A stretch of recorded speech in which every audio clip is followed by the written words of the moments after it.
L'inventeur des boîtes de Pringles a été enterré dedans. Voici l'histoire de l'homme qui a révolutionné la chips. Savoir inutile numéro 19. Les Pringles, on connaît, c'est ce gâteau apéro qu'on achète en tube et qu'on pille en 2 secondes et demie, à peu près. En gros, c'est des chips.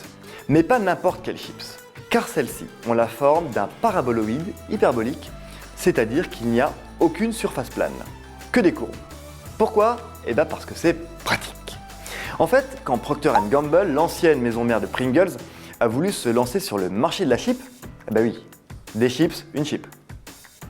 Bref, quand ils se lancent dans les années 60, ils font une grosse étude avec tout le service market et ils se disent « les chips les gars, ça va pas ». Parce qu'avec leur forme toute chelou, dans le paquet, il y a plus d'air que de chips et elles se cassent. Résultat, à l'apéro, vous vous retrouvez avec un gros paquet plein d'air et de miettes. Un ingénieur se penche alors sur la question. Il s'appelle Fred Bohr et il doit résoudre l'énigme de la chip qui se casse. On a tous quelque chose à apporter à l'humanité. Donc Fred se met au boulot, il travaille 2 ans et invente la fameuse chip paraboloïde hyperbolique. Avantage numéro 1, si toutes les chips ont la même taille et la même forme, on peut les empiler. Elles prennent donc beaucoup moins de place. Avantage numéro 2, en supprimant les surfaces planes, on supprime les lignes par lesquelles les chips peuvent se casser. Tout en courbe, elles sont aussi plus solides. Mais Fred Bohr ne s'arrête pas là et sort alors son deuxième chef-d'œuvre, la boîte de Pringles. Et zou, l'apéro n'aura plus jamais le même goût. Ah oui, parce que c'est vrai, j'ai oublié, pardon.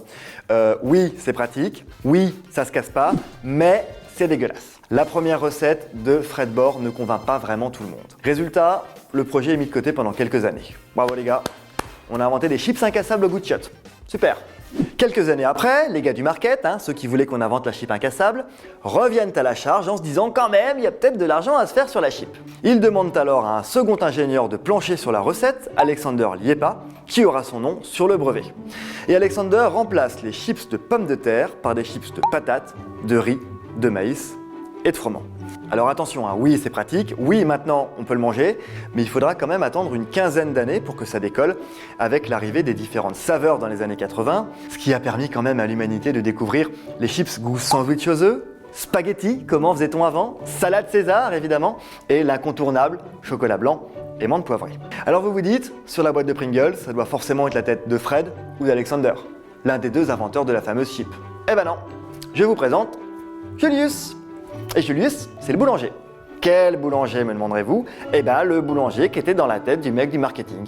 Julius, le boulanger au nœud papillon. Sauf qu'il faut lui trouver un nom de famille, maintenant, à Julius le boulanger.